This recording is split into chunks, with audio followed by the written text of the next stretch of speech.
Bonjour à tous, bienvenue sur cette capsule vidéo sur la maintenance. La maintenance, c'est un ensemble d'opérations qui permettent de maintenir un composant dans un état fonctionnel. On définit généralement quatre types de maintenance: la maintenance palliative, la maintenance planifiée, la maintenance conditionnelle et la maintenance optimisée qui, dans notre cas, sera basée sur une analyse de risque. Supposons maintenant qu'on ait un système qui soit composé de plusieurs composants identiques, comme par exemple ces ampoules. C'est clair, si on a deux, trois de ces ampoules qui tombent en panne, il n'y a pas de problème, on aura toujours de la lumière, donc le système va toujours fonctionner. Par contre, il y a une limite à ne pas dépasser, et c'est clair que si la majorité des ampoules sont en panne, on aura un dysfonctionnement du système. Et c'est ça que l'on veut essayer d'éviter. Dans le cas des ampoules, une solution de maintenance assez utilisée, c'est la maintenance palliative. Donc si je dessine l'état du système en fonction du temps, et en même temps en rouge le taux de défaillance sur le graphe du haut, on voit que le taux de défaillance il est assez constant. On a toujours des ampoules qui vont tomber en panne à une fréquence assez régulière. Et cela va avoir un impact sur le fonctionnement du système qui va diminuer au fil du temps si on ne remplace pas les ampoules. Maintenant, sur le graphe du bas, je vais mettre une maintenance, c'est-à-dire que je vais appliquer à certains moments une maintenance qui va permettre de stabiliser la fonctionnalité du système ou l'état du système. Donc on voit ici une maintenance qui va être constante. Chaque temps de temps, je vais devoir changer les ampoules, mais grâce à ça, je vais pouvoir garder à un niveau élevé l'état du système et garantir son fonctionnement.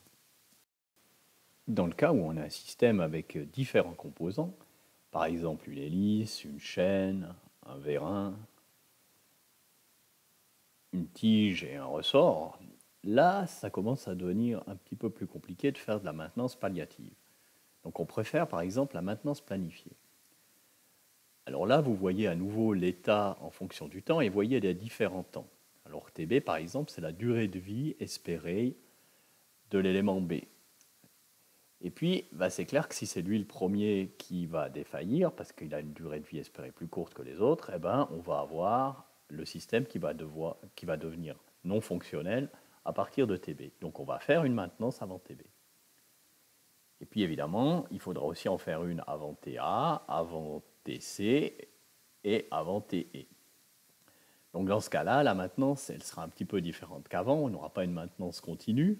On devra juste intervenir au bon moment pour que chacun des systèmes ou des composants du système reste fonctionnel. Et donc le système lui-même ne tombe pas en panne. À noter que dans ce cas-là, on n'aurait pas pu faire de la maintenance palliative parce que tous les composants du système ont un impact important sur la fonctionnalité. Et puis si on a une panne, on a directement un arrêt de production. Dans certains cas, la durée de vie espérée de l'objet n'est pas assez précise pour faire une bonne maintenance. Et c'est en particulier le cas quand on a des sollicitations qui peuvent varier. On pourrait avoir des sollicitations assez tranquilles, comme ici en bleu, ou beaucoup d'arrêts de démarrage qui causeraient des sollicitations plus grandes, comme ici en rouge. Alors dans ce cas-là, c'est clair que la durée de vie espérée, elle va varier. Avec la courbe bleue, on aura une durée de vie plus longue.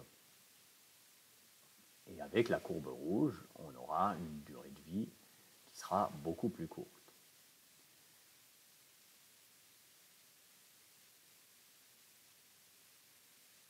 Donc l'état va se dégrader plus vite dans les conditions qui sont très difficiles, donc sollicitantes, la courbe en rouge. Et puis, il va se dégrader moins vite dans les conditions de la courbe en bleu. Et puis maintenant, on va fixer une condition qui va nous permettre de dire qu'à partir de ce moment-là, donc quand l'état par exemple atteint 50% de l'état initial, on va engager les réparations. Mais pour le faire au bon moment, on aura eu besoin d'une autre opération de maintenance avant la réparation, qui est en fait un contrôle de l'état de notre vérin. Je fais juste un petit aparté pour préciser qu'il y a différents types d'opérations de maintenance. On peut faire des contrôles, que ce soit visuels ou des mesures électriques par exemple. On peut faire des services, comme remettre un peu d'huile dans le vérin. On peut faire de la maintenance un peu plus lourde, comme une révision, une réparation, qui nécessitera peut-être le démontage et l'arrêt de la machine. Et puis finalement, comme on l'a vu avec les ampoules, on peut faire des remplacements, ce qui va occurer des frais plus grands.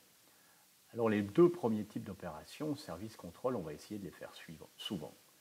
La révision et la réparation, évidemment, on va essayer de le faire moins souvent, parce que ça coûte plus cher. Et puis le remplacement, ça arrivera normalement que très rarement, c'est-à-dire en fin de vie de la machine.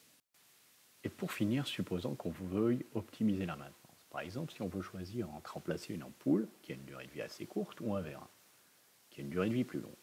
C'est clair que l'ampoule va coûter assez peu cher lorsqu'on va devoir la remplacer, et certainement moins cher que la réparation ou la révision du vérin.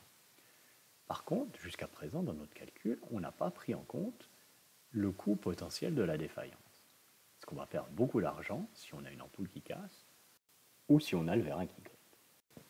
Ici, on va supposer un scénario un petit peu surprenant, c'est-à-dire que le coût de la défaillance du vérin va être plus faible que le coût de la défaillance de l'ampoule. Et finalement, on a une maintenance qui tient compte des risques, c'est-à-dire des coûts de défaillance des différents éléments.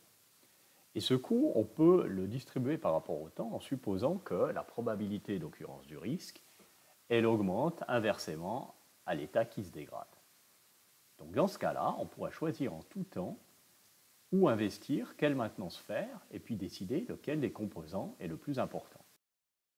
Comme on l'a vu, il y a plusieurs stratégies de maintenance qui ont toutes un peu des coûts différents, et il s'agira donc de les appliquer aux bons éléments en fonction de leur importance et des risques qu'on veut prendre ou pas.